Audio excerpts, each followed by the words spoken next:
بسم اللہ الرحمن الرحیم۔ پیارے بہن بھائیو، السلام علیکم۔ حضرت عمر فاروق اور حضرت علی المرتضیٰ رضی اللہ تعالیٰ عنہ کی ملاقات کا حال۔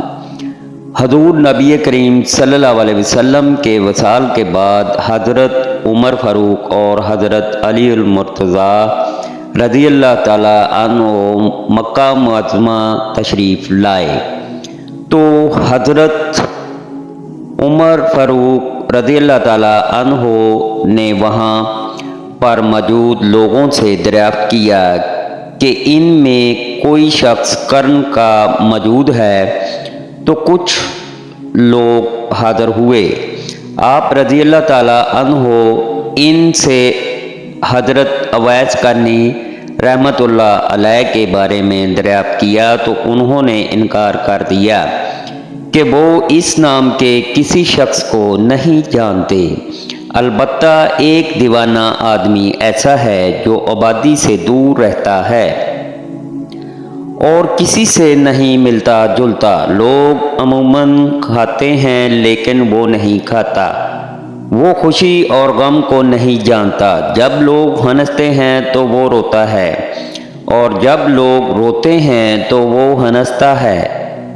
جب حضرت عمر فاروق رضی اللہ تعالیٰ عنہ کا دور خلافت شروع ہوا تو آپ رضی اللہ تعالیٰ عنہ حضرت علی المرتضیٰ رضی اللہ تعالیٰ عنہ کے ہمراہ کوفہ تشریف لے گئے اور وہاں سے یمن تشریف لے گئے، جہاں قرن پہنچ کر حضرت اویس قرنی رحمۃ اللہ علیہ کی تلاش شروع کی۔ لوگوں نے بتایا کہ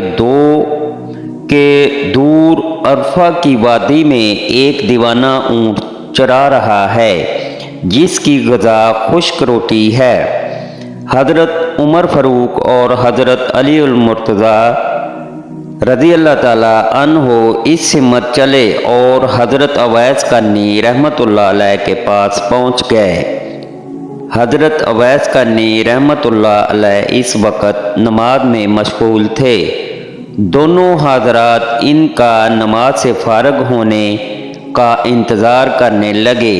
جب حضرت اویس قرنی رحمۃ اللہ علیہ نماز سے فارغ ہوئے تو دونوں حضرات نے سلام عرض کیا اور ان سے نام دریافت کیا۔ حضرت اویس قرنی رحمۃ اللہ علیہ نے فرمایا، میرا نام عبداللہ رحمۃ اللہ علیہ ہے۔ حضرت عمر فاروق رضی اللہ تعالیٰ عنہ نے حقیقی نام دریافت کیا تو فرمایا کہ میرا نام اویس رحمۃ اللہ علیہ ہے۔ حضرت عمر فاروق رضی اللہ تعالیٰ عنہ نے ہتھیلی دکھانے کی درخواست کی۔ جب حضرت اویس قرنی رحمۃ اللہ علیہ نے ہاتھ دکھایا تو آپ دونوں حضرات ان کو پہچان گئے اور دستبوسی کی سعادت حاصل کی۔ حضرت عمر فاروق رضی اللہ تعالیٰ عنہ نے حضور نبی کریم صلی اللہ علیہ وسلم کا سلام پیش کیا اور پیراہن عطا کرتے ہوئے حضور نبی کریم صلی اللہ علیہ وسلم کی وصیت سنائی کہ ان کی امت کے لیے دعا فرمائیں۔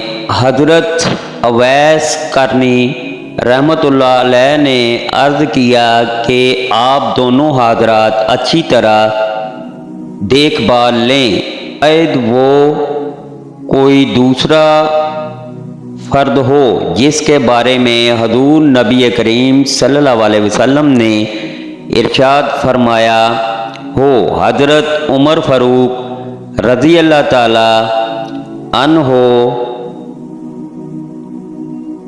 نے فرمایا کہ وہ شخص آپ ہی ہیں اور ہم نے حضور نبی کریم صلی اللہ علیہ وسلم کی بتائی ہوئی نشانی سے شناخت کر لی ہے۔ حضرت اویس قرنی رحمۃ اللہ علیہ نے عرض کیا، اے عمر فاروق رضی اللہ تعالیٰ عنہ، تمہاری دعا تو مجھ سے زیادہ کارگر ثابت ہو سکتی ہے۔ حضرت عمر فاروق رضی اللہ تعالیٰ عنہ نے فرمایا میں تو دعا کرتا ہی رہتا ہوں، لیکن آپ رحمۃ اللہ علیہ کو حضور نبی کریم صلی اللہ علیہ وسلم کی وصیت پوری کرنی چاہیے۔ حضرت اویس قرنی رحمۃ اللہ علیہ نے وہ پیراہن لیا اور کچھ فاصلے پر جا کر اللہ تعالیٰ کے حضور دعا کرنا شروع کر دی، یا اللہ جب تک تم میری سفارش پر امت محمدی صلی اللہ علیہ وسلم کو بخش نہیں دے گا، میں حضور نبی کریم صلی اللہ علیہ وسلم کا یہ پیراہن نہیں پہنوں گا۔ غیب سے آواز آئی کہ ہم نے تیری سفارش پر کچھ لوگوں کو بخش دیا ہے۔ حضرت اویس قرنی رحمۃ اللہ علیہ نے عرض کیا نہیں مالک ساری امت کو بخش دے۔ غیب سے دوبارہ آواز آئی کہ ہم نے مزید کچھ اور لوگوں کو بخش دیا۔ الغرض یہ سلسلہ کچھ دیر تک جاری رہا اور آپ رحمۃ اللہ علیہ اسی طرح دعا میں مشغول رہے۔ جب حضرت عمر فاروق اور حضرت علی مرتضیٰ رضی اللہ تعالی عنہ نے دیکھا کہ اب کافی وقت ہو گیا ہے تو وہ دونوں حضرات آپ رحمۃ اللہ علیہ کے سامنے آ گئے۔ آپ رحمۃ اللہ علیہ نے کہا آپ دونوں حضرات کیوں آ گئے؟ ابھی تو اللہ جل جلالہ نے قبیلہ ربیہ اور قبیلہ موذر کی بھیڑ بکریوں کے برابر لوگوں کے گناہ معاف کیے تھے، اور میں جب تک پوری امت کو معاف نہ کروا لیتا اس وقت تک دعا سے پیچھے نہ ہٹتا، اور یہ پیراہن اس وقت تک نہ پہنتا۔ آپ رحمۃ اللہ علیہ کی بات سن کر حضرت عمر فاروق رضی اللہ تعالیٰ عنہ نے حضور نبی کریم صلی اللہ علیہ وسلم کی وہ حدیث بھی سنا دی جس میں آپ صلی اللہ علیہ وسلم نے فرمایا تھا کہ اویس قرنی رحمۃ اللہ علیہ ربیہ اور قبیلہ موذر کی بھیڑ بکریوں کے برابر لوگوں کے گناہ معاف ہوں۔ حضرت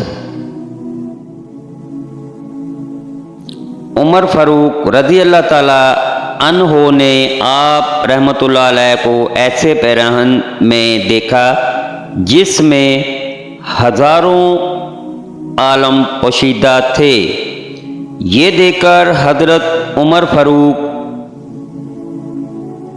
رضی اللہ تعالی عنہ کے دل میں بھی ولایت کی خواہش پیدا ہوئی، اور آپ رضی اللہ تعالی عنہ نے فرمایا کوئی شخص ایسا ہے جو مجھ سے خلافت روٹی کے ایک ٹکڑے کے بدلے میں حاصل کر لے۔ حضرت اویس قرنی رحمۃ اللہ علیہ نے یہ سن کر فرمایا کوئی بیوقوف شخص ہی اسے خرید سکتا ہے۔ آپ رضی اللہ تعالی عنہ کو چاہیے کہ اس کو فروخت کرنے کی بجائے اٹھا کر پھینک دیں، پھر جس کا جی چاہے گا اٹھا کر لے جائے گا۔ بعد ازاں حضرت اویس قرنی رحمۃ اللہ علیہ نے حضور نبی کریم صلی اللہ علیہ وسلم کا عطا کیا ہوا پیراہن زیب تن کیا۔ حضرت عمر فاروق رضی اللہ تعالی عنہ نے حاضر خدمت نہ ہونے کی وجہ دریافت کی تو حضرت اویس قرنی رحمۃ اللہ علیہ نے پوچھا آپ دونوں حضرات حضور نبی کریم صلی اللہ علیہ وسلم کی زیارت با سعادت اور صحبت سے مشرف ہوئے ہیں، کیا آپ مجھے یہ بتا سکتے ہیں کہ حضور نبی کریم صلی اللہ علیہ وسلم